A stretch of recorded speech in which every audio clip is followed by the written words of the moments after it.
جس کے مناسب پیسے ادا کرتا تھا۔ لائبریری کی کتابوں پر جلد بنا کر اس کا ہاتھ اور بھی صاف ہو گیا۔ اب میں بھی مطمئن ہو چکا تھا۔ کچھ ہی دنوں میں لائبریری پر بھی جلد سازی کا کافی کام آنے لگا، جو میں مہین کو اس کے گھر دے آتا تھا۔ مہین نے کافی کوشش کی کہ میں کچھ پیسے رکھ لوں یا پھر لائبریری کی کتابوں کی جلد کے پیسے نہ دوں، لیکن میں نے اسے سختی سے منع کر دیا اور اس کی محنت کے سب پیسے اسے ہی ملنے لگے۔ اسی طرح اس کے مالی معاملات کچھ بہتر ہو گئے اور اس کے بڑے بھائی کا بھی کسی حد تک بوجھ ہلکا ہو گیا تھا، بلکہ ایک آدھا بار تو اس کے بھائی نے میرا شکریہ بھی ادا کیا کہ میں نے یہ بہت اچھا اور نیک کام کیا ہے، جس سے مہین کی آمدنی کا ذریعہ بھی بنا اور اسے مصروفیت بھی مل گئی۔ اسی طرح 2-3 ماہ گزر گئے، میری مہین سے ملاقات زیادہ ہونے لگی۔ جلد والی کتابیں میں اسے اس کے گھر دے کر آتا تھا، جبکہ جلد بن جانے کے بعد وہ تیار کتابیں میرے گھر دن میں چھوڑ جاتی تھی۔ جب میں اسے جلد سازی کے پیسے دینے جاتا تھا تو 2-4 بار وہ مجھے گھر کے اندر بلا کر چائے بھی پلا چکی تھی۔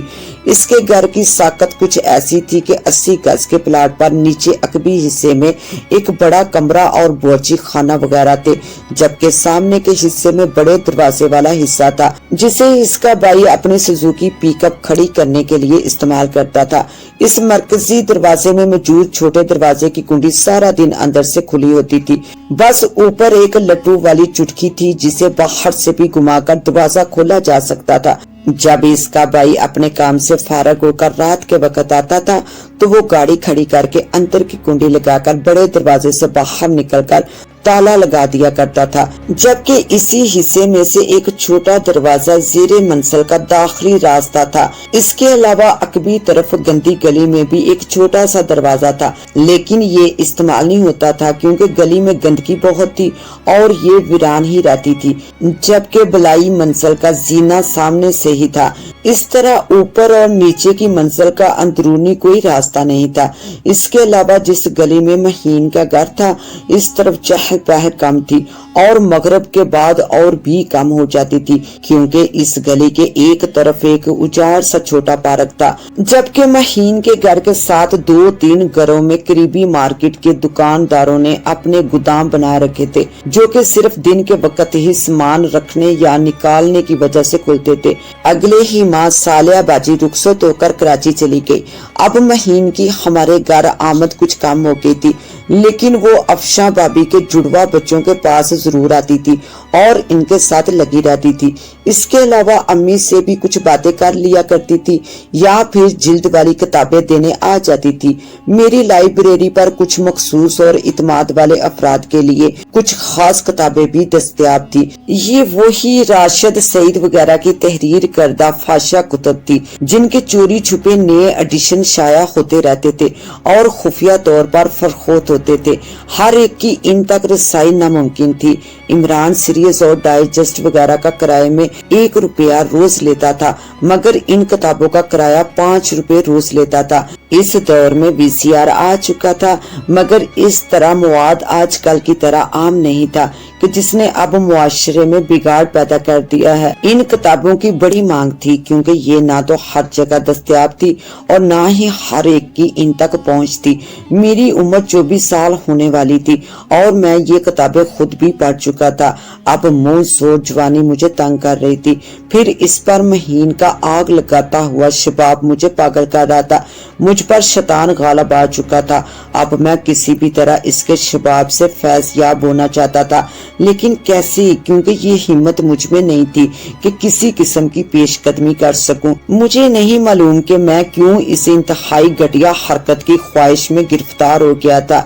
اس سے قبل تو میں نے کبھی کسی لڑکی کے متعلق ایسی کوئی فضول بات نہیں سوچی تھی اور نہ ہی کبھی کسی لڑکی کو اتنی گنونی نظروں سے دیکھا تھا۔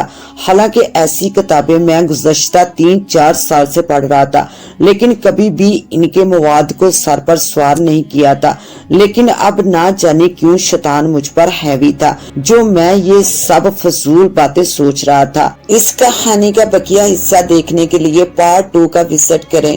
اس کے ساتھ ہی اپنی ہوسٹ دعا وائس کو دیں اجازت۔ ملتے ہیں انشاءاللہ پارٹ 2 کے ساتھ، تب تک کے لیے اللہ حافظ۔